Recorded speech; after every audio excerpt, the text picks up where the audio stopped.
آپ سے پوچھا گیا کہ انسان برا کب بنتا ہے، تو آپ نے فرمایا جب وہ اپنے آپ کو دوسروں سے اعلیٰ سمجھنے لگتا ہے۔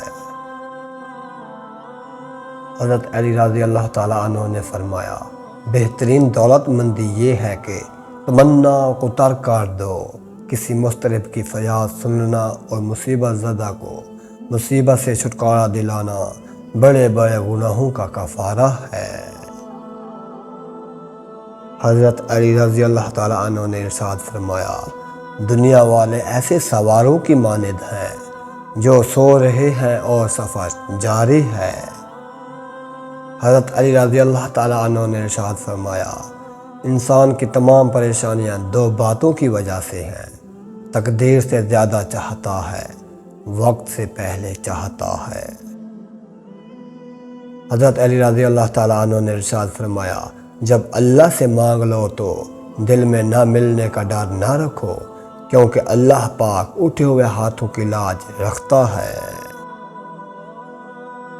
اپنے تمام راز اپنے رب کو بتایا کرو، یقین مانو اس سے بڑھ کر پردہ رکھنے والا کوئی بھی نہیں ہے۔ زبان ایک ایسا درندہ ہے کہ اگر اسے کھلا چھوڑ دیا جائے تو پھاڑ کھائے۔ اگر شریف بھوکا ہو اور کامینی کا پیٹ بھرا ہو تو دونوں کے حملوں سے ڈرتے رہو۔ دوستوں کو کھو دینا غریب الوطنی ہے، انسان کی ہر سانس ایک قدم ہے جو اسے موت کی طرف بڑھائے جا رہی ہے۔ حکمت مومن کی گمشدہ چیز ہے، اسے حاصل کرو اگرچہ منافق سے ہی نہ لینا پڑے۔ جب عقل بڑھتی ہے تو باتیں کم ہو جاتی ہیں۔ معاف کرنا سب سے زیادہ اسے زیب دیتا ہے جو سزا دینے پر قادر ہو۔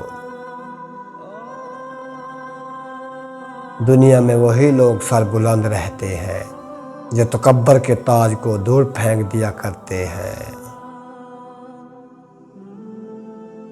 اخلاق ایک دکان ہے اور زبان اس کا تالا ہے، تالا کھلتا ہے تو معلوم ہوتا ہے کہ دکان سونے کی ہے یا کوئلے کی۔ انسان کے جسم کا سب سے خوبصورت حصہ دل ہے، اگرچہ یہی صاف نہ ہو تو چمکتا چہرہ کسی کام کا نہیں ہے۔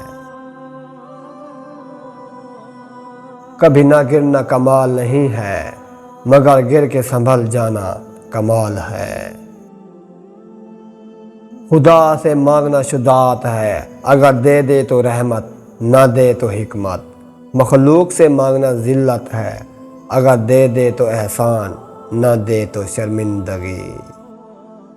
حضرت علی رضی اللہ تعالیٰ عنہ نے فرمایا جب کوئی دوست تمہیں اپنا راز بتائے تو یہ سمجھ لینا کہ وہ اپنی عزت تمہیں امانت دے رہا ہے، اس میں کبھی بھی خیانت مت کرنا۔